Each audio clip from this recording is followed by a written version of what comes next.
প্রথম হলো নুরুল হক নুরু, তার সঙ্গে জাতীয় পার্টির সম্পর্ক কি,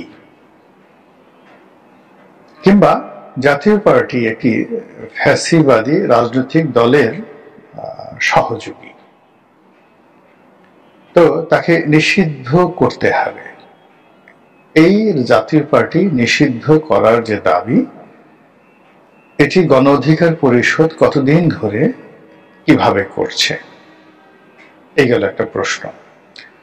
2 নম্বর হলো যে বিভিন্ন সময়টিতে এই অফিসটি দখল করার জন্য অনেকে চেষ্টা করেছেন।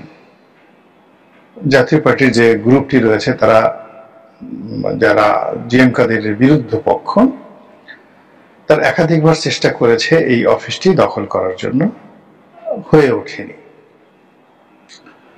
তো এখানে যদি শক্তি প্রয়োগ করে এই অফিস দখল করা যেত, তাহলে রুহুল আমিন হাওলাদার, আনিসুল ইসলাম মাহমুদ, তারপরে মুজিবুল হক চূন্য, শহীদুর রহমান ট্যাপা, গাজী ফিরোজ রশিদ, শেখ শহীদুল ইসলাম, এরপরে আনোয়ার হোসেন মঞ্জু, আপনি চিন্তা করুন তো, এই যে নামগুলো বললাম, ব্যক্তি, একজন ব্যক্তি, সিঙ্গেল, তারা বাংলাদেশে নুরুল হক নুরুর যে দল, ব্যক্তি নুরু, রাশেদ ব্যক্তি, এদের থেকে আপনার তাদেরকে খুব ছোট মনে হয়?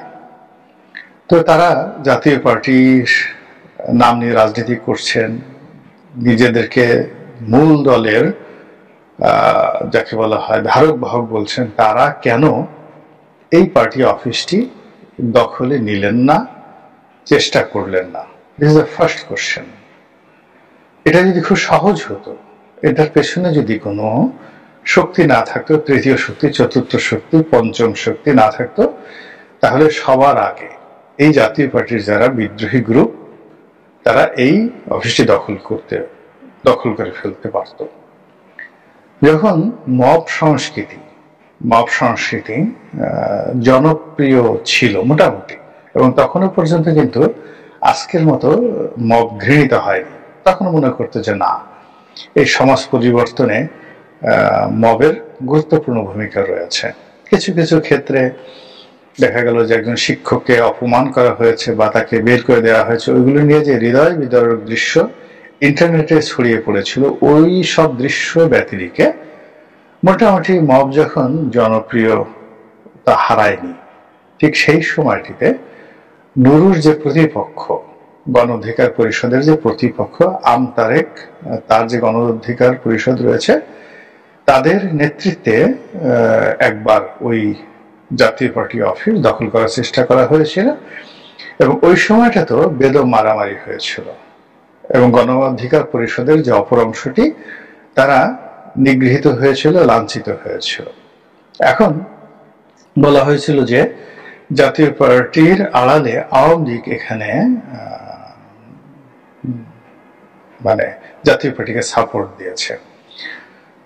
তো ঘটনা যাই হোক না কেন, ঠিক সেই সময়টিতে থানা, পুলিশ প্রশাসন মবকারীদিকে সহযোগিতা করত, কিন্তু ওখানে এই ঘটনাটা ঘটেনি। এটা গেল 2 নম্বর ঘটনা, অর্থাৎ জাতীয় পার্টির নিজ দল এবং গণ অধিকার পরিষদ আরো অনেক মাস আগে এই চেষ্টাটা করেছে। এখন এই সময়টিতে হঠাৎ করে নুরুল হক নুরু কেন জাতীয় পার্টির বিরুদ্ধে লাগলেন, কেন তিনি সেই অফিসের সামনে গেলেন, অফিস দখল করার চেষ্টা করলেন, ইত্যাদি ইত্যাদি, এবং সেই ঘটনার প্রেক্ষিতে পুলিশ এবং সেনাবাহিনী কেন অ্যাকশনে গেল এবং অ্যাকশনে গিয়ে এরকম একটা পরিস্থিতি তৈরি করলো। এই বিষয়গুলো নিয়ে যদি একেবারে খোলামেলা আচরণ আলোচনা না করা হয়, তাহলে আপনি সমস্যাটা বুঝতে পারবেন না। আমি কোনো বিদেশি রাষ্ট্রের কথা বলবো না স্পেসিফিক্যালি, বাট বিদেশি শক্তির কথা বলবো। এই মুহূর্তে অনেকগুলো বিদেশি শক্তি আমাদের এই বাংলাদেশের অভ্যন্তরীণ রাজনীতিতে তারা যাকে বলা হয় খুবই ইনফ্লুয়েন্সিয়াল ভূমিকা পালন করছে। এই শক্তির মধ্যে বিদেশি রাষ্ট্রশক্তি রয়েছে, স্পষ্ট করে বললে আমেরিকা, ব্রিটেন, অস্ট্রেলিয়া, ইউরোপীয় ইউনিয়ন, তারপর পাকিস্তান, চীন, ভারত, এই রাষ্ট্রগুলো তাদের যারা প্রভাবাধীন লোকজন রয়েছেন সরকারে, সরকারের বাইরে, রাষ্ট্রে, রাজনৈতিক দলে বিভিন্ন জনকে বিভিন্ন বুদ্ধি দিয়ে, পরামর্শ দিয়ে, প্রলোভন দিয়ে একটার পর একটা ঘটনা অনুঘটনা ঘটাচ্ছে। এক্ষেত্রে জাতীয় পার্টির এই অফিসের সামনে যে ঘটনাগুলো ঘটেছে, এখানে পক্ষ কয়টি? নুরুল হক নুরু একটি পক্ষ, তারপর জাতীয় পার্টি একটি পক্ষ, জাতীয় পার্টির প্রতিপক্ষ আরেকটি জাতীয় পার্টি, তারা একটা পক্ষ, সেনাবাহিনী একটি পক্ষ, পুলিশ একটি পক্ষ।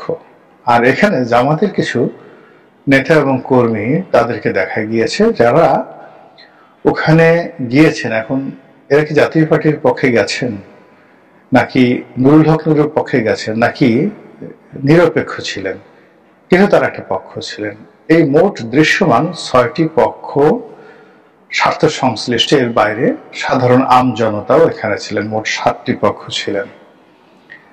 তো এই 7টি পক্ষের মধ্যে যে রসায়ন হয়েছে, যে কর্মকাণ্ড হয়েছে, এবং একজন আর একজনের বিরুদ্ধে যে সকল কর্মকাণ্ড করেছেন, তার প্রেক্ষিতে শেষ মুহূর্তে এসে এই দুর্ঘটনাটি ঘটল। এখানে রাশেদ অর্থাৎ নুরুল হক নুরুর যে সাধারণ সম্পাদক, তিনি স্পষ্টতই কতগুলো অভিযোগ করেছেন। প্রথম অভিযোগ হলো যে নুরুকে এবং তার দলের নেতাকর্মীদেরকে যেভাবে পুলিশ এবং মিলিটারি পিটিয়েছে, এটা ফ্যাসিবাদী স্বৈরাচারী আমলে বা শেখ হাসিনার আমলে কোনোদিন এই ঘটনা ঘটেনি, এবং একই কথা নুরুল হক নুরুর স্ত্রী বলেছেন। এখানে সঙ্গত কারণে গণ অধিকার পরিষদ সরাসরি সেনাবাহিনীকে দায়ী করছে, তারপর পুলিশ বাহিনীকে দায়ী করছে। এটি একটা ব্যতিক্রমধর্মী ঘটনা, যেটা ওদের হিসাবের মধ্যে, নুরু এবং রাশেদদের হিসাবের মধ্যে ছিল না।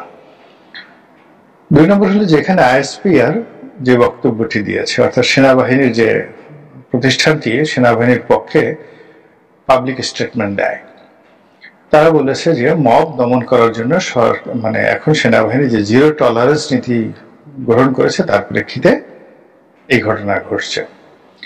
তো সেখান থেকে যখন নুরুকে আহত অবস্থায় হাসপাতালে ভর্তি করা হলো রক্তাক্ত অবস্থায়, এবং সকল রাজনৈতিক সিম্প্যাথি নুরুর দিকে গেল, এবং সবাই এক বাক্যে বলার চেষ্টা করলো, আজ নুরুর যে অবস্থা হয়েছে, 2 দিন পরে আমাদের একই অবস্থা হবে, অর্থাৎ সেনাবাহিনীর হাতে আমরাও মার খাবো।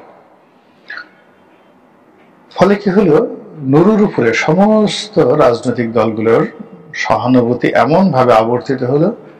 সেখানে বেগম জিয়া অসুস্থ, কিন্তু তিনি অসুস্থ নুরুকে দেখার জন্য লোক পাঠিয়েছেন।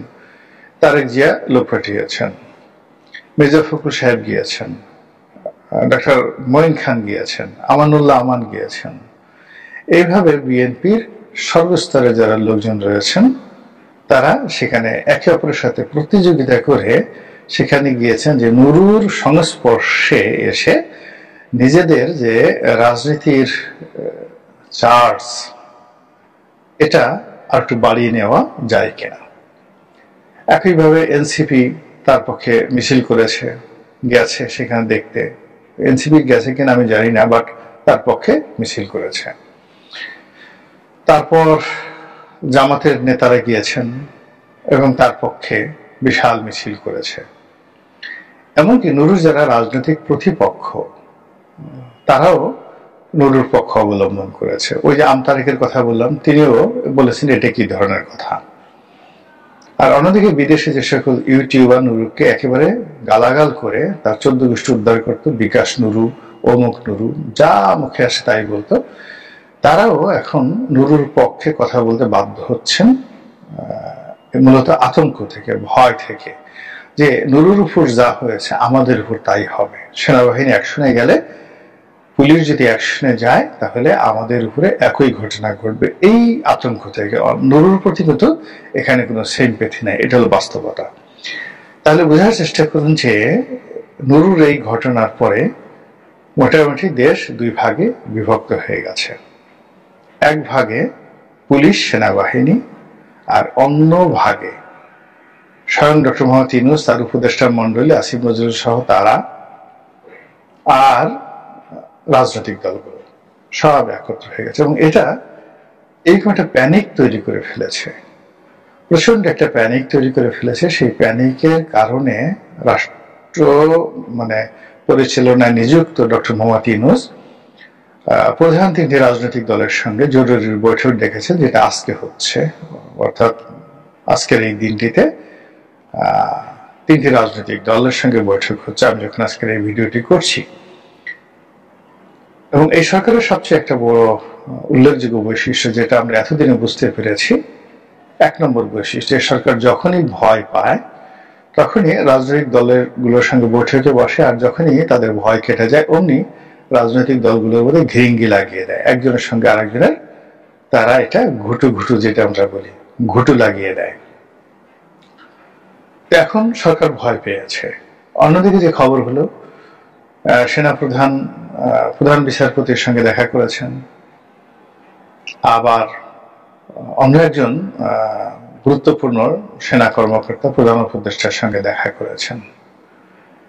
চট্টগ্রাম বিশ্ববিদ্যালয়ে রীতিমতো স্থানীয় জনগণ এবং ছাত্রদের মধ্যে যে গন্ডগোল চলছে, সেই গন্ডগোলের কারণে ডাকসু নির্বাচন, জাকসু নির্বাচনের যে গতি, যে স্পিরিট, এটা থেমে গেছে অন্তত আজকের দিনে। আকাশ মেঘলা হয়ে পড়েছে, প্রচন্ড বৃষ্টি হচ্ছে বিভিন্ন জায়গাতে আজকের এই দিনে, এবং বেশিরভাগ রাস্তাঘাট আজকে ঢাকা শহরে ফাঁকা। ফলে জাতীয় পার্টির এই বিষয়টিকে হালকা করে দেখলে চলবে না।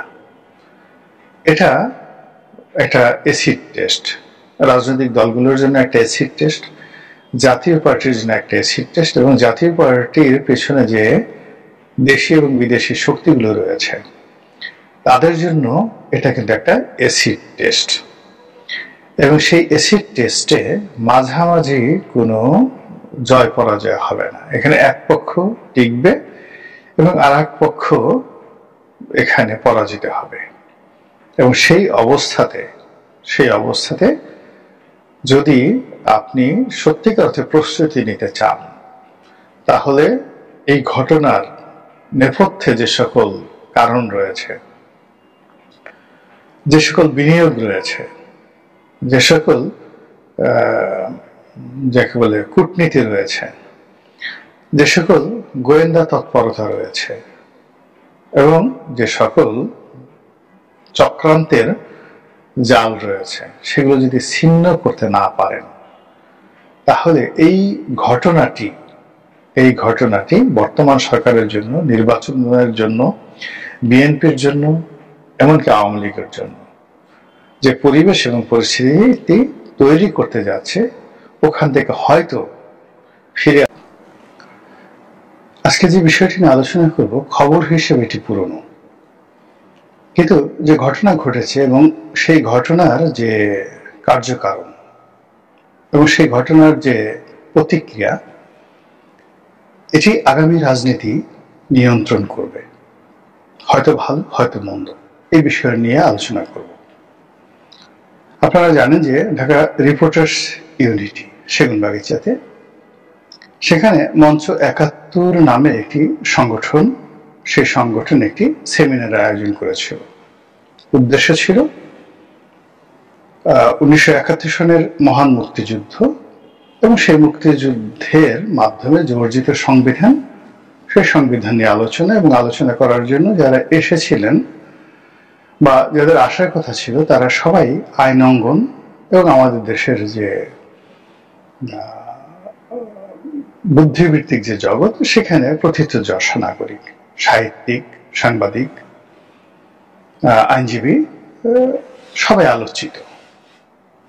কিন্তু এই যে মঞ্চ ৭১, সেই মঞ্চ ৭১-এর মধ্যে আওয়ামী লীগের গন্ধ হয়তো ছিল, বা এই মঞ্চ ৭১ যারা নেপথ্যে থেকে এই সংগঠনটিকে দিয়ে অনুষ্ঠান করানোর চেষ্টা করছিলেন প্রতিপক্ষ যারা আছেন, অথবা আওয়ামী লীগের প্রতিপক্ষ যারা আছেন, অথবা যারা নিজেদেরকে জুলাই আগস্ট বিপ্লবী মনে করেন, তারা এটাকে মনে করেছেন যে আওয়ামী লীগের আত্মপ্রকাশ করার বা কৌশলে রাজনীতিতে ফিরে আসার একটা চেষ্টা এখানে আছে।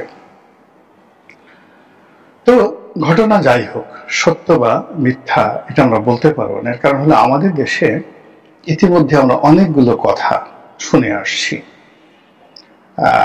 জনাব হাসনাত আবদুল্লাহ, এনসিপি নেতা, তিনি সেনা প্রধানের সঙ্গে ইতিপূর্বে তার একটা বৈঠক হয়েছিল এবং সেই বৈঠকের একটি বক্তব্য তিনি ফাঁস করে দিয়েছিলেন এবং সেটা নিয়ে রীতিমতো হইচই পড়ে গিয়েছিল এবং সেনাবাহিনীর পক্ষ থেকে আসলে ওই ব্যাপারে যে কথা বলা হয়েছিল সেটা প্রতিষ্ঠিত হয়নি, বরং হাসনাত আবদুল্লাহ যে কথা বলেছিলেন সেটা নিয়ে বেশ তোলপাড় এখনো চলছে। বক্তব্যটা এরকম ছিল যে সেনা প্রধান তাকে ডেকে নিয়ে গেছেন এবং তিনি সহ তার যারা সহকর্মী রয়েছেন তাদেরকে তিনি বলেছেন যে বাংলাদেশে একটি রিফাইন্ড আওয়ামী লীগ দরকার, অর্থাৎ যারা আওয়ামী লীগের অন্যায় করেছে, জুলুম করেছে বা যারা পালিয়ে গেছে তাদেরকে বাদ দিয়ে বাংলাদেশে যারা ভালো আছেন তাদেরকে সংগঠিত করে যদি একটি আওয়ামী লীগ, রিফাইন্ড আওয়ামী লীগ তৈরি করা হয় তাহলে রাজনীতির শূন্যতাটা থাকবে না, নির্বাচনটি গ্রহণযোগ্য হবে এবং প্রতিযোগিতামূলক হবে। তো এই যে বক্তব্যটি সত্য মিথ্যা জানি না, কিন্তু হাসনাত আবদুল্লাহ সাহেব এটা খুব রিগ্রেট করেছেন এবং ওখান থেকে রেগে মেখে চলে এসেছেন। আর সেনাপ্রধানও তিনিও নাকি রাগ হয়েছেন, এরকম বক্তব্য বলা হচ্ছে। পরবর্তীতে আমরা জানলাম সেনাবাহিনীর পক্ষ থেকে যে সূত্রগুলো, সেখানে বলার চেষ্টা করা হয়েছে যে না, উনিও তো সেনাবাহিনী ডাকেনি, হাসনাত আবদুল্লাহরাই তারা বহু চেষ্টা তদবির করে সেনা প্রধানের সঙ্গে একটি বৈঠক করার জন্য তারা আকুতি জানিয়েছিলেন, এর কারণে এটা বৈঠক হয়েছে, এখানে এই ধরনের কোনো আলাপ আলোচনা হয়নি। এনিওয়ে, যেটা বাতাসে ভাসছে সেটি হলো বাংলাদেশে আওয়ামী লীগের রাজনীতি পুনর্বাসন করার জন্য ভারতীয় গোয়েন্দা সংস্থা র ABC প্ল্যান নিয়ে চেষ্টা চালাচ্ছে রাজনীতি পুনর্বাসনের জন্য। 2 নম্বর হলো অজিত দোভাল, একটা হলো র সরাসরি এখানে পার্টি রাজনীতি করার জন্য চেষ্টা চালাচ্ছেন এবং এই লক্ষ্যে দিল্লিতে এবং যাকে বলা হয় কলকাতাতে আওয়ামী লীগের একাধিক অফিস প্রতিষ্ঠিত হয়েছে এবং সেখান থেকে প্রতি মুহূর্তে তারা ম্যাটিকুলাসলি বাংলাদেশের রাজনীতি নিয়ন্ত্রণ করার জন্য চেষ্টা চালাচ্ছেন। এগুলো একটা খবর আরো 1 মাস 1.5 মাস আগের। দেশের যে খবর সেটা হলো যে এস আলম 4,500 কোটি টাকা তিনি বিনিয়োগ করেছেন বা শেখ হাসিনাকে দিয়েছেন, ক্যাশ 2,500 কোটি টাকা আর কমিটমেন্ট আরো 2,000 কোটি টাকা দেওয়া হবে এবং সেই টাকা দিয়ে বাংলাদেশের রাজনীতিকে অস্থির করা, আওয়ামী লীগের অনুকূলে নেওয়া, নির্বাচনকে বানচাল করা, শেখ হাসিনাকে ফেরত আনা, এই কাজগুলো করা হবে বলে দেশের মূল ধারার গণমাধ্যমগুলো ফাটিয়ে ফেলেছে এই খবরে। ফলে সংগঠনের জনমনে একটা আতঙ্ক, ভীষণ রকম আতঙ্ক। এর বাইরে যেটি ফুস হয়, ফাঁস হয়, সেটা হলো গোয়েন্দা সংস্থাগুলো এখনো চেষ্টা চালাচ্ছে এটি রিফাইন্ড আওয়ামী লীগ সংগঠিত করার জন্য, গড়ে তোলার জন্য। আর রাজনৈতিক দলগুলো তারা আওয়ামী লীগের ভোটারদেরকে নিজেদের পক্ষে নেওয়ার জন্য এনসিপি, তারপরে জামাত, বিএনপি সবাই চেষ্টা করছে, এমনকি ছোট ছোট রাজনৈতিক দলগুলো তারাও চেষ্টা করছে আওয়ামী লীগের ভোট ব্যাংকগুলো নিজেদের পক্ষে আনার জন্য এবং এলাকাতে গিয়ে নানা রকম নাটক তৈরি হচ্ছে। যেমন ধরুন, বিএনপি নেতাকর্মী তারা এক জায়গায় একটা মব করলো, তারপর একটা মামলা হলো, তারপরে পুলিশ আসলো, বাড়িতে গিয়ে সেখানে হুম্বিতম্বি হলো সকালবেলা বা রাতে। এখন 24 ঘন্টা না যেতেই বিএনপির কর্তৃপক্ষ, জামাতের যারা নেতা রয়েছেন তারা সেই বাড়িতে গেল, সালাম জানালো, আশ্বাস দিল, প্রশ্বাস দিল এবং সহযোগিতা করার কথা বলল। ফলে যারা ভিকটিম তারা মনে করলো যে আহা কি ফেরেশতার মতো মানুষ। এভাবে সারা বাংলাদেশে প্রতিদিনই নাটক হচ্ছে, মব হচ্ছে, হাজার হাজার ঘটনা ঘটছে, মামলা হচ্ছে, মোকদ্দমা হচ্ছে, আর যারা করছে তাদেরকে ভিলেন বানিয়ে অপরপক্ষ নায়ক সাজার চেষ্টা করছে।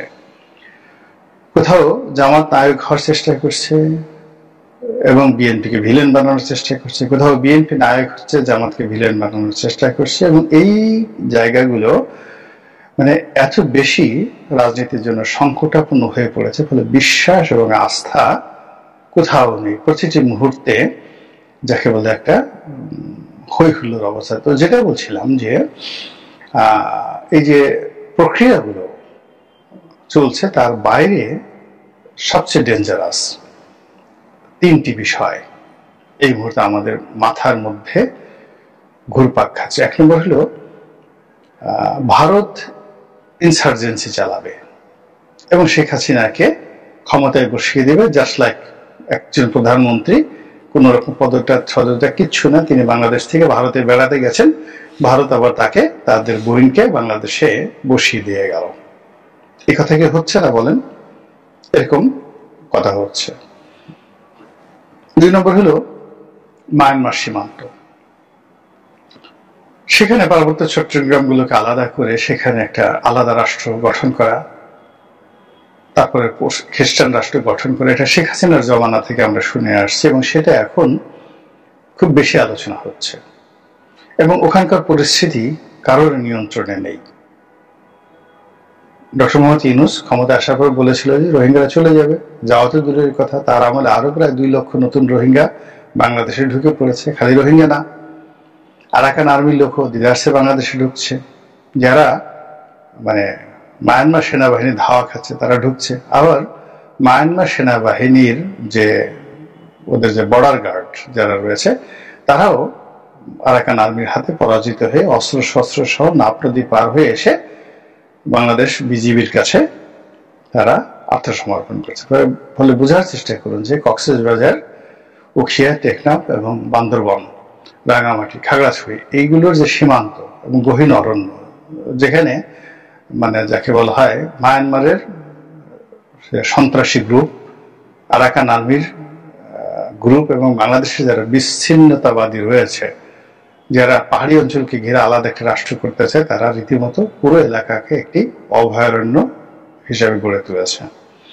অন্যদিকে যারা ধর্মভিত্তিক রাজনীতি করতে চান তারা বাংলাদেশে এই যে আশ্রয় নেওয়া 15 লক্ষ রোহিঙ্গা, এখন এই নতুন হিসাব অনুযায়ী এই 15 লক্ষ রোহিঙ্গার মধ্যে বিরাট একটি অংশ রয়েছে যারা সরাসরি বহু বছর ধরে, সেটা আরসা বলেন, আরাকান আর্মি বলেন কিংবা মায়ানমারের সেনাবাহিনী বলে, তাদের সঙ্গে যুদ্ধ করে AK-47 থেকে শুরু করে পৃথিবীর এমন কোনো মানে যাকে বলে অত্যাধুনিক অস্ত্র শস্ত্র নেই, এগুলো তারা চালাতে জানে না।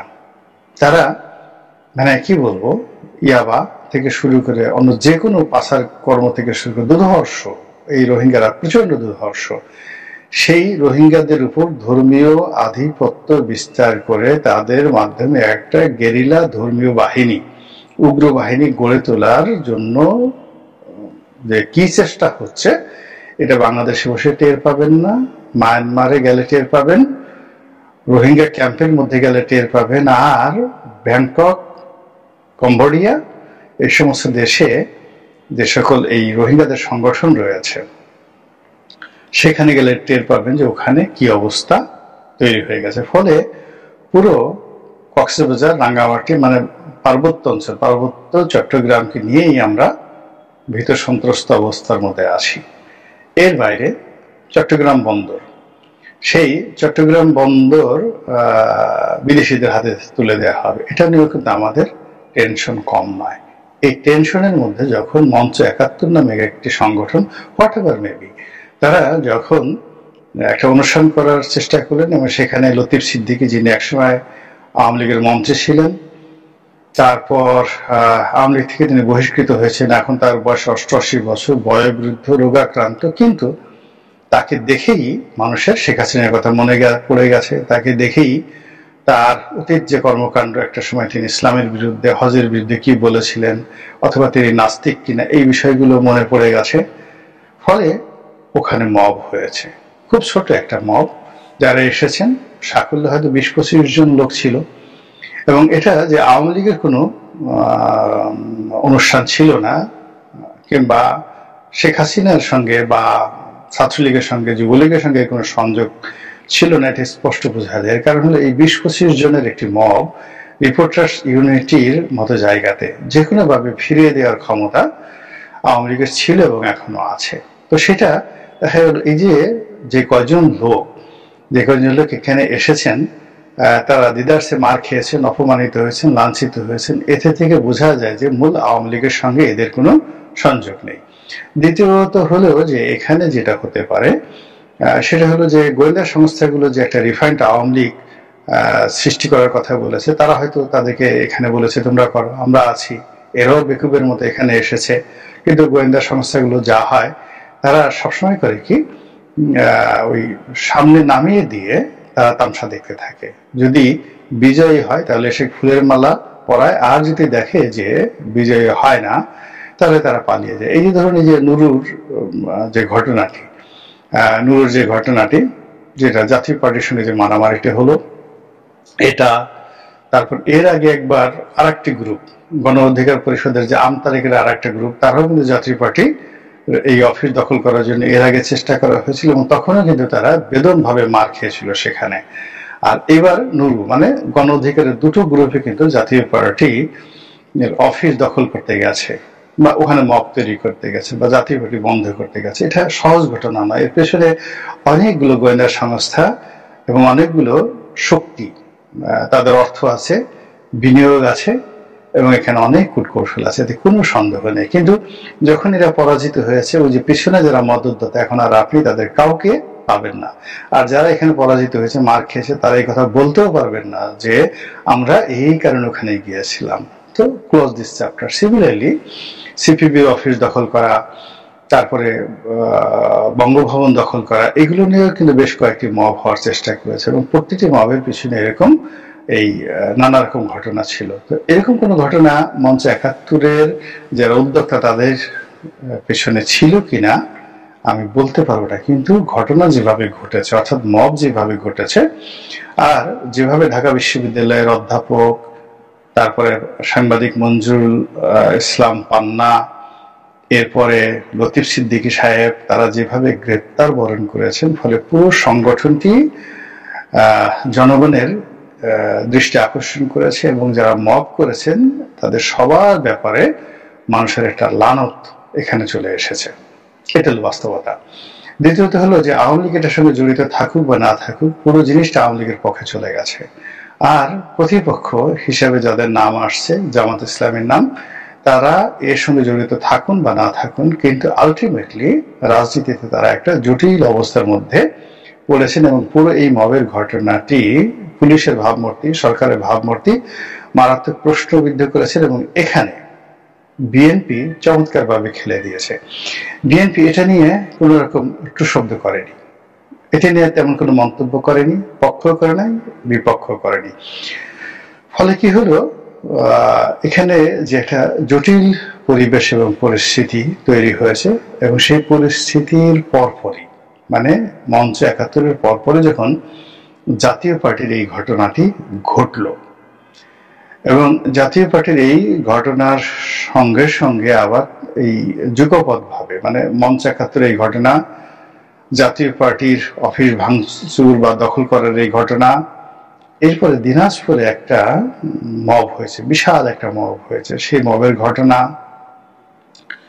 এরপর রাজবাড়িতে একটা মানে মব হয়েছে, সেখানে একটা মাজার ভাঙতে যাওয়ার যে ঘটনা, তারপর এই যে বুয়েটের যারা ছাত্রছাত্রী তারা যমুনা অভিমুখে যে মার্চ করেছিল, মার্চ ফর যমুনা, সেটা নিয়ে যা হয়েছে পুলিশের সাথে সেই ঘটনা, এবং সেই ঘটনার প্রেক্ষিতে এখন যাকে বলা হয় পুলিশের যিনি কর্তা, উপদেষ্টা যিনি রয়েছেন তিনি, এবং আরেকজন বিশেষ সহকারী রয়েছেন খোদাবক্স চৌধুরী, এবং পুলিশের আইজি, তাদেরকে নিয়ে সরকারের ভেতরে এবং বাইরে যে প্রতিক্রিয়া হচ্ছে এবং রাজপথে যে প্রতিক্রিয়া হচ্ছে, এগুলো আলটিমেটলি সবকিছুই জুলাই আগস্ট বিপ্লবের যে স্পিরিট, সেই স্পিরিটের সাথে সাংঘর্ষিক।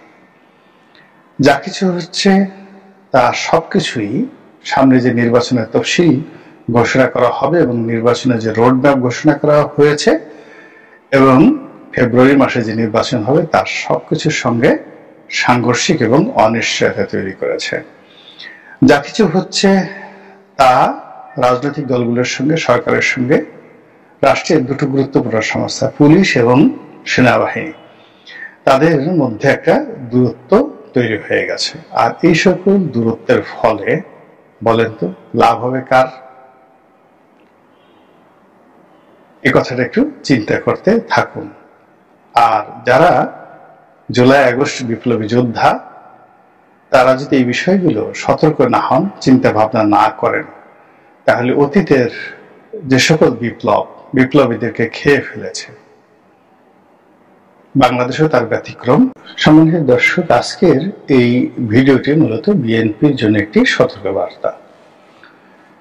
বিএনপি যারা কট্টরপন্থী সমর্থক, তারা হয়তো এই শিরোনাম দেখেই রাগ হয়ে যেতে পারেন বা মনে করতে পারেন যে রনি সাহেব শুরু করেছে কি, সে কি সব কথাবার্তা বলেছে। কিন্তু আপনারা যদি সত্যি সতর্ক হতে চান এবং বিএনপিকে ভালোবাসেন, আমার কথাগুলো শুনেন, মনোযোগ সহকারে শুনেন, তারপর চিন্তা করেন।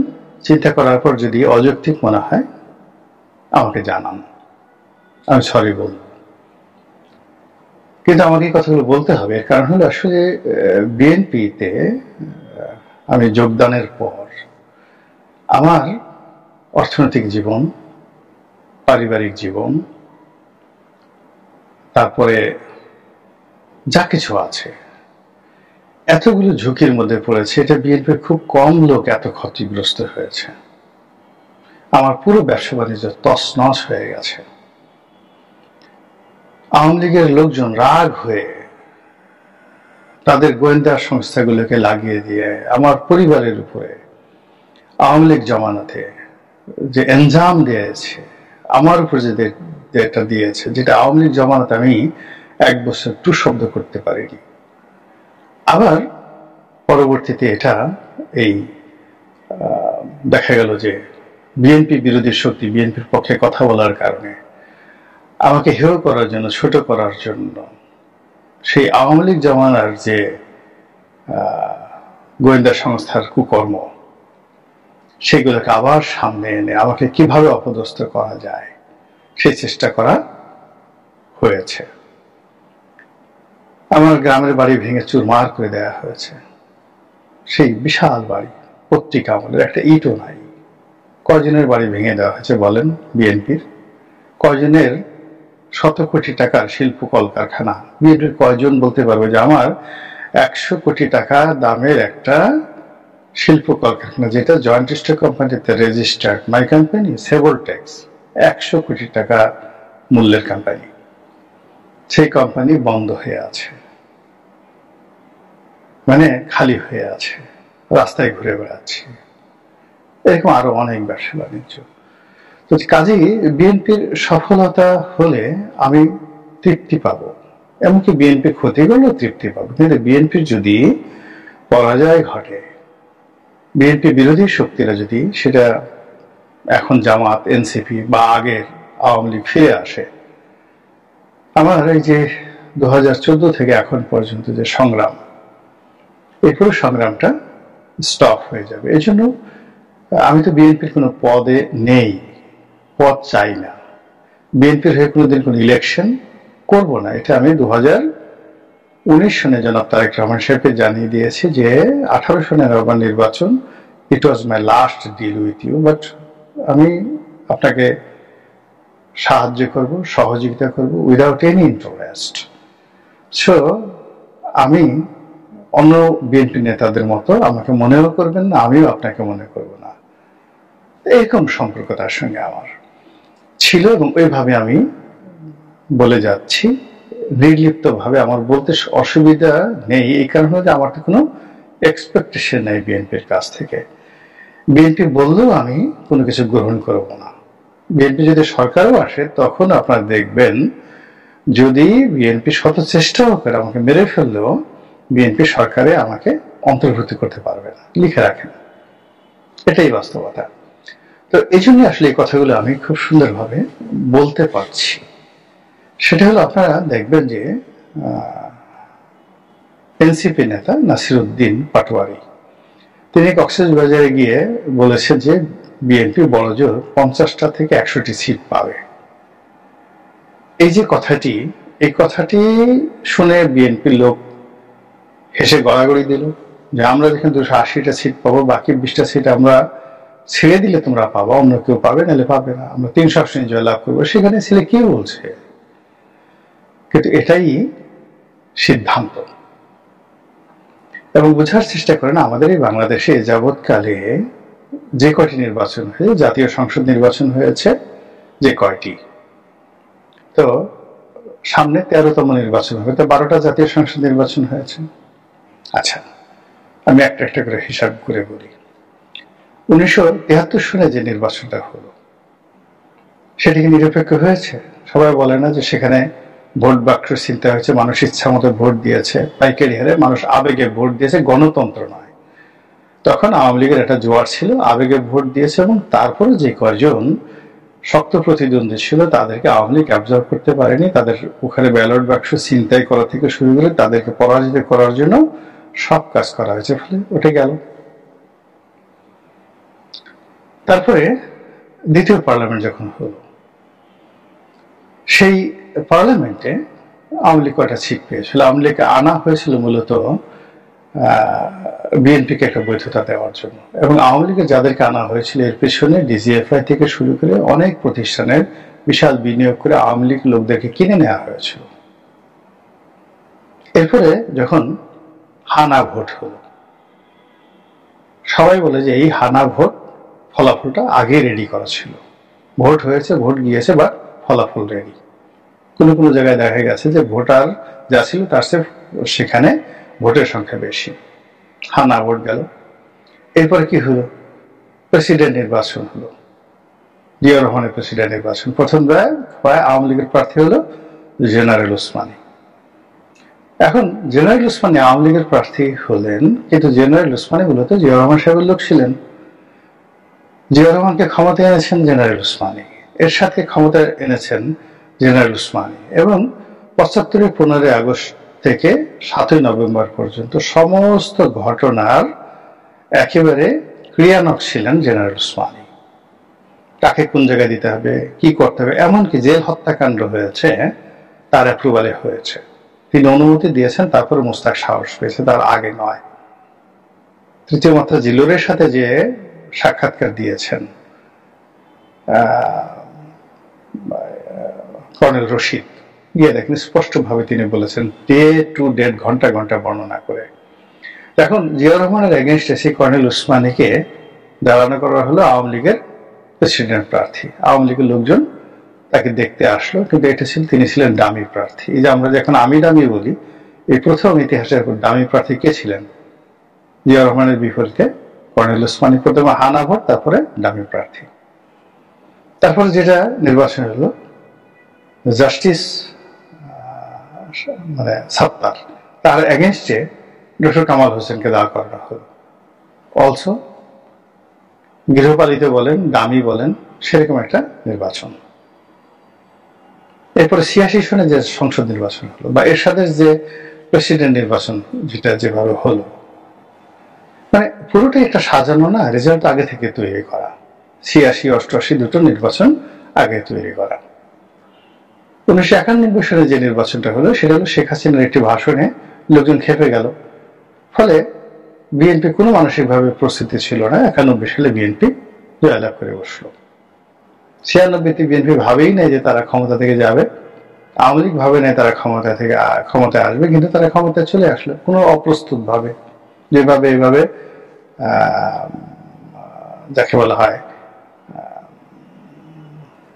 ইউনূস সাহেব আসছেন। এবং ইতিহাসে একটা সুন্দর কথা আছে যে যে ক্ষেত্রে যারা ক্ষমতায় আসে বা ক্ষমতাধর লোকজন যাদের ক্ষমতার প্রতি অনীহা থাকে বা অপ্রস্তুত থাকে তাদের দ্বারা প্রায় ভালো শাসন হয়। 91 সালে বেগম জিয়া দ্বারা ভালো শাসন হয়েছে, এর কারণ হলো তিনি আশাই করেন নাই যে তিনি ক্ষমতায় আসবেন। আবার 96 সালে আওয়ামী লীগ ভালো করেছে, তারা আশাই করেনি যে তারা বিএনপিকে পরাজিত করে ক্ষমতা আসতে পারে। ফলে 91 থেকে 2001 পর্যন্ত ওয়ান অফ দ্য ফাইনেস্ট। কিন্তু 2001 সনে বিএনপিকে ক্ষমতা আসার জন্য অনেক আন্ডারহ্যান্ড অনেক কিছু করতে হয়েছে, অনেক কিছু করতে হয়েছে। আপনাদের মনে আছে সেই জাস্টিস লতিফুর রহমানের কাণ্ড, কারখানা, সবকিছু, আমি ডিটেলসে গেলাম না। আবার 2008 সনে আওয়ামী লীগ যে ক্ষমতা এসেছে সোজা পথে আসেনি, অনেক কিছু তাদেরকে করতে হয়েছে। এবং সেটাই ওই সময় আওয়ামী লীগের যে 3 নম্বর রোডে যে অফিস, এখানে যে সকল মানে আমলা কামলা মানে রাজনীতিবিদ, তাদের যে একটা বিরাট গবেষণা সেল ছিল, যেটা 2001 সন থেকে একেবারে 8 সন পর্যন্ত কন্টিনিউয়াস কাজ করেছে এভরিহোয়ার। তার প্রেক্ষিতে 2008 সনে আওয়ামী লীগ ক্ষমতা এসেছে, 111 হয়েছে। এটা এত সোজা না। আওয়ামী লীগ নিজে বলেছে যে এই 111 তাদের শ্রমের ফসল। আচ্ছা, এরপরে 14, 18, 24 তিনটা নির্বাচন এক, ভোটার এক, ফলাফল এক। ফাইনালি ফলাফল যেটা লেখা ছিল ওটাই ডিক্লেয়ার করা হয়েছে। এখন বলেন তো, বাংলাদেশে যদি 1991 এবং 1996 এই দুটো নির্বাচন ছাড়া বাকি যে নির্বাচনগুলো দেখেন, সব নির্বাচনে ভোট কেন্দ্রের ফলাফল একরকম, ভোট গণনার ফলাফল একরকম, আর ফলাফল ঘোষণা একরকম। এবং ফাইনালি এই যে ফলাফল ঘোষণা দেওয়া হয়েছে এটা অনেক আগেই লিখিত ছিল। এটা হলো বাস্তবতা। কাজেই সামনে যে নির্বাচনটা হবে বা হতে যাচ্ছে, খুব অলৌকিক ভাবে যদি কিছু না হয়, অলৌকিক, তাহলে অতীতে যেভাবে ফল লিখিত ছিল সেইভাবে একটা ফল লেখা হয়েছে, যে এইভাবে আমরা একটা ম্যাটিকুলাস ডিজাইন করে এই ফলাফলটা আমরা ঘোষণা করবো, এবং এই ফলাফলটাকে বৈধতা দেওয়ার জন্য যে অভিনয় করা দরকার, নাটক করা দরকার, যা কিছু করা দরকার, সেটা কিভাবে করা যায় তার জন্য আমরা সর্বাত্মক প্রস্তুতি নেব। এই কথাগুলো সামহাও এই যে তরুণ নাসির উদ্দিন পাটোয়ারি তিনি শুনে ফেলেছেন এবং মুখ ফসকে বলে ফেলেছেন, আর আমরা সেটা নিয়ে হাসাহাসি করছি। ঠিক সেম একটা ঘটনা ঘটেছিল 2018 সনের আগে, 2016 সনে বা 17 সনে হঠাৎ করে সজীব ওয়াজেদ জয় বলে ফেলেছিলেন, আমার কাছে তথ্য আছে আওয়ামী লীগ আগামীবার ক্ষমতায় আসবে। এরপর থেকে আমরা তাকে তথ্য বাবা বলেছিলাম, হাসাহাসি করেছিলাম। তিনি সেই যে হয়তো কোনো গোয়েন্দা সংস্থার বৈঠক বা খবর বা প্ল্যান তিনি জেনে গিয়েছিলেন এবং ওটা হজম করতে পারেনি, ট্রাস করে বলে ফেলেছিলেন। 18 নির্বাচন নিয়ে আমার বক্তব্য শুনেন। আমি তো অনেকগুলো যাকে বলা হয় ঢাকা সিটি কর্পোরেশনের নির্বাচনে করেছি, ফলে আমার নির্বাচনের ভিতরের বাইরের যে কাজগুলো হয় এই জিনিসগুলো আপনাকে বলি। যেমন 2014 সালে যে নির্বাচনটা হলো ঢাকা সিটি কর্পোরেশন নির্বাচন, আমি তো সেখানে প্রার্থী ছিলাম। আর গাজীপুরে যেটা সিটি কর্পোরেশন নির্বাচন হয়েছে ওইটা শামীম ওসমানের নারায়ণগঞ্জ সিটি কর্পোরেশন নির্বাচন, এবং মেয়র মহিউদ্দিন সাহেবের যে প্রথম 2009 সনের নির্বাচন বা 10 সনের যে নির্বাচন হলো চিটাগং সিটি কর্পোরেশন নির্বাচন, এখানে আওয়ামী লীগ এবং সরকারের পক্ষ থেকে I was one of the K factor. তো ওই সময়টাতে গোয়েন্দা সংস্থা, প্রশাসন, রাজনৈতিক দল, টোটাল জিনিসগুলো দেখেছি। তা কখন কিভাবে গোয়েন্দা সংস্থাগুলো কাজ করে, কিভাবে চেষ্টা করে, কিভাবে ফল ম্যানিপুলেট করে বা করা যায় না পারে, এই টোটাল জিনিসগুলো আমার মুখস্থ। ফলে যে জিনিসগুলো আমি এখন বলছি এটা নেহায়েত অন্য সব ইউটিউবারদের কথা নয়, আন্দাজের কথা নয়, একেবারে চাক্ষুষ অভিজ্ঞতা থেকে বলা।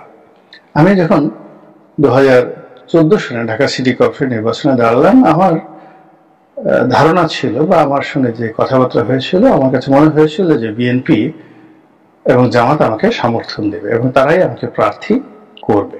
আর আমি ডিটেলস বললাম না।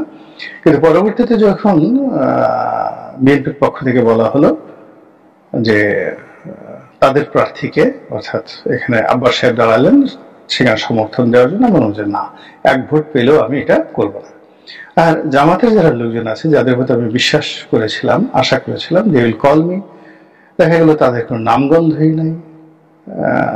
মানে তো এই অবস্থাতে আমি এখন প্রায় 4.5 লাখ পোস্টার বিভিন্ন জায়গাতে মানে দিয়ে মারাত্মক বিপদের মধ্যে পড়ে গেল। আমি জানি যে এখানে জামানত বাজেয়াপ্ত শুধু হবে না, কত 1800 না 1900 ভোট আমি পেয়েছিলাম। যাওয়ার পরে আমি সাইদ খোকনকে বললাম যে ভাই, আপনি তো হয়ে গেছেন, আমি আমার এই যে 4.5 লাখ পোস্টার সব মিলে আমার 15-16 লাখ টাকার মতো খরচ গেছে, আপনি দিয়ে দেন। তখন দুষ্টামি করে তাকে বলছিলাম, বলে যে রনি, আপনি যেদিন চাইবেন সেদিনই দিয়ে দেবো। এই কথা কেন বললাম? এর কারণ হলো, গোয়েন্দা সংস্থার মেজর জেনারেল পদমর্যাদার একজন কর্মকর্তা আমার বন্ধু মানুষ ছিলেন। তো তিনি চাইতেন যে আমি নির্বাচনে ভালো করি বা ইত্যাদি ইত্যাদি ইত্যাদি। তো তিনি আমাকে নির্বাচনের কয়েকদিন আগে বললেন যে ভাই, রানী ভাই, এটা তো হবে না, ইট ইজ অলরেডি ডিসাইডেড, উত্তরে আনিসুল হক এবং এখানে সাইদ খোকন হচ্ছে, ইট ইজ অলরেডি ডিসাইডেড, অযথা আপনি আর ঘোরাফেরা করেন না। আমি এরপর আর ঘোরাফেরা করিনি। তো পরবর্তীতে তিনি সেই গোয়েন্দা কর্মকর্তা আমাকে বললেন যে আনিসুল হক সাহেব এবং তার স্ত্রী রুবানা সেই গোয়েন্দা কর্মকর্তার সঙ্গে দেখা করেছে এবং সে বলতেছে আনিসুল হক যে কিভাবে সম্ভব, আমি তো ফেল করে মরে যাব, সব জায়গায় খালি তাবি দেওয়াল তাবি দেওয়াল, তার নাম। আমার তো ওই আওয়ামী লীগের লোকজন টাউটারি করতেছে, টাকা নেয়, কাজ করে না, সকালে এক কথা বলে বিকেলে এক কথা বলে, তা আমি তো পেরে উঠতেছি না। তখন সে গোয়েন্দা কর্মকর্তা মুসকে মুসকে হাসলেন, কিছু বললেন না আর কি, বলে যে আপনি যান, আপনার কিছু করতে হবে না, হয়ে যাবেন আপনি। তখন আনিসুল হক বলেছিলেন যে হাউ কাম, কিভাবে হব? রুবানা হক, আনিসুল হক মারা গেছেন, রুবানা হক এখনো জীবিত আছেন। যদি চ্যালেঞ্জ করতে চান তাহলে আমি এটা একেবারে 1 to 1 প্রমাণ করে দেবো। তো বলে যে যান, আপনারা হয়ে যাবেন, আপনি নির্বাচন জয়লাভ করবেন। বলে হাউ কাম? বলে এটা আপনার দেখতে হবে না, আপনার ওটি নিয়ে চিন্তা করতে হবে না। তো এই হলো ওই নির্বাচনের ফলাফল, মানে ঢাকা সিটি কর্পোরেশন নির্বাচনের ফলাফল। 18 নির্বাচনে আমি বিএনপিতে যোগদান করলাম। তো বিএনপিতে যোগদানের সিদ্ধান্তটা আমার হঠাৎ ছিল, একেবারে হঠাৎ ছিল। আমি প্রথম থেকে চিন্তা করছিলাম যে আমি 17 সন থেকে চিন্তা করছিলাম যে আমি স্বতন্ত্র দাঁড়াবো। এর মধ্যে 17 সনের প্রথম দিকে পুলিশের একজন এএসপি, সিনিয়র এএসপি, আমার স্কুলের বড় ভাই, তো মূলত সাব ইন্সপেক্টরে ঢুকেছিলেন, কিন্তু অত্যন্ত মেধাবী, অসাধারণ মেধাবী। আমাদের স্কুলের মেধাবী হয় না সায়েন্সের, কিন্তু ওই গরিব মানুষের সন্তান, তো সাব ইন্সপেক্টরে ঢুকেছেন, পরবর্তী প্রমোশন পেয়ে এডিশনাল এসপি পর্যন্ত হয়েছেন। ওর বাইরে আসলে সাব ইন্সপেক্টর থেকে হওয়া যাবে। তো সেই মানুষ যখন সার্ভিসে ছিলেন তিনি আমার এখানে আসলেন, এসে বললেন যে নমিনেশন পাবা কিনা। আমি বললাম যে নমিনেশন মধ্যে আমি চাইবো না, আমি স্বতন্ত্র দাঁড়াবো। তো তিনি বললেন যে ভুল এই কাজ করো না, স্বতন্ত্র দাঁড়ায়ও না আর বিএনপিতে যোগদান করো না, তো রেজাল্ট ঠিক হয়ে আছে, মানে প্রার্থী কে হবে ডাজ নট ম্যাটার, কিন্তু রেজাল্ট তৈরি হয়ে আছে 2017 সনে, ভুলেও এই কাজে যেও না। এবং 2018 সনে আমি নির্বাচনের মাঠে ডিসেম্বর মাসে যে সকল ডিফিকাল্টিস ফেস করেছি, ওই পুলিশ কর্মকর্তা আমার কাছে 2017 সনে টু দি পয়েন্টে প্রত্যেকটা জিনিস আমার কাছে বলে গেছে, কিন্তু আমি বিশ্বাস করিনি। আমি বিএনপিতে যোগদান করে নির্বাচনে গিয়ে খালি বিপদে পড়ে আল্লাহর কাছে বলছি যে আল্লাহ আমাকে এখান থেকে উদ্ধার কর, আমি আর জিন্দেগিতে তুমি না চাইলে আমি আর কখনো নির্বাচনের নাম মুখে আনবো না। এবং সেই প্রতিজ্ঞার কারণে আমি বলছি যে আগামীতে বিএনপির কোনো মনোনয়নে কিনবো না, ইলেকশনই করবো না, এটা তারেক রহমান সাহেবকে জানিয়ে দিয়েছে, যেটা আমি আগে বললাম।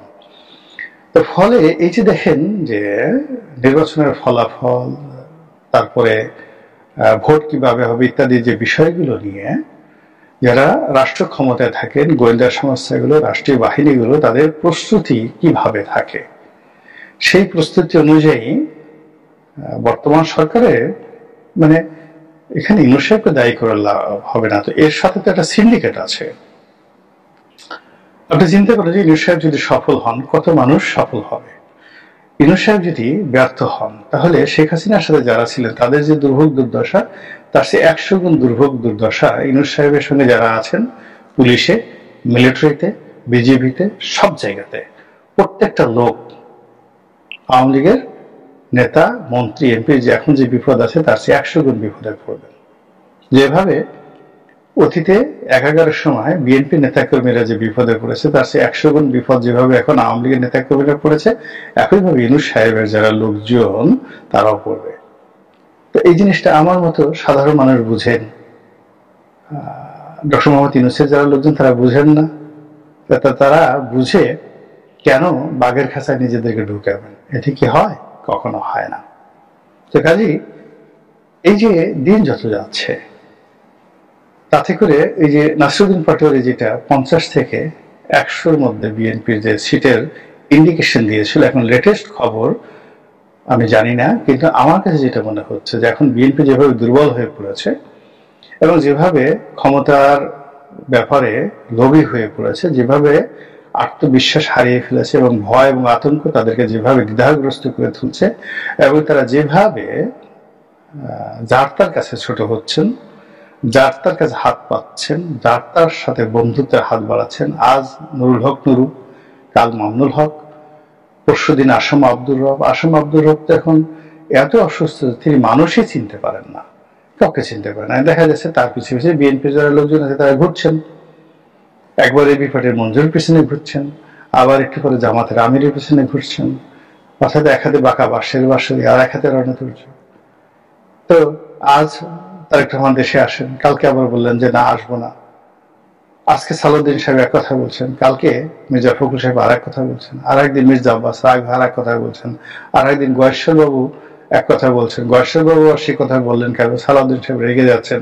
আপনি বুঝতেছেন যে বিএনপির কিভাবে তীর হারা, ঢেউ আর কুল হারা, কি যেন একটা গান আছে না, তীর ভাঙা ঢেউ আর মান্না দেশের বিখ্যাত গান, আমার মনে আসতেছে সেই গানটি। তো ওইরকম ভাবে বিএনপি এলোমেলো হয়ে ঘুরে বেড়াচ্ছে। আর বিএনপি যারা প্রতিপক্ষ, যারা বিএনপির জন্য একটা রেজাল্ট তৈরি করে রেখেছে, তারা এই বিএনপির অবস্থা দেখে বললেন তো আপনি সিট বাড়াবে না কমাবে? আপনি একজন লোককে মনে করলেন যে এই লোক রায় বাহাদুরের ছেলে, খান বাহাদুরের ছেলে, তার জন্য অনেক সুন্দর সুন্দর খাবার দাবার সবকিছু আয়োজন করবেন। কিন্তু একটা সময় সে দেখলেন যে রায় বাহাদুর খান বাহাদুরের ছেলে বটে, কিন্তু সামনে আসার পরে তার কাছ থেকে আপনি যে ধরনের আশা বাসা করছিলেন, দেখলেন যে না, সে অনেক নতজানু, অনেক দুর্বল। ফলে আপনি বলেন যে সানাই বাজানোর দরকার নেই, নহবত বাজানোর দরকার নেই, তার জন্য হাতি রেডি করেছিলেন, হাতির দরকার নেই, তাকে ঘোড়ার গাড়িতে করে নিয়ে আসো। এটা তো আমাদের বাস্তব জীবনে এই ঘটনাগুলো ঘটে। ঠিক সেই ক্ষেত্রে এখন নির্বাচন নিয়ে যে চিন্তা ভাবনা, নির্বাচনের দিকে আদৌ যাবে কি যাবে না সেটা পরের ব্যাপারে। আমি ধরে নিচ্ছি নির্বাচন যদি হয়ও, সেই নির্বাচনের যদি ফলাফল রেডি করা থাকে, তাহলে ওই যে রেজাল্ট শিটে যে নম্বরগুলো লেখা আছে সেখানে 50 থেকে 100 যে যদি লেখা থাকে, সেটা কি এখন বেড়েছে না কমেছে, আপনার এই সিদ্ধান্ত নেন। আসসালামু আলাইকুম।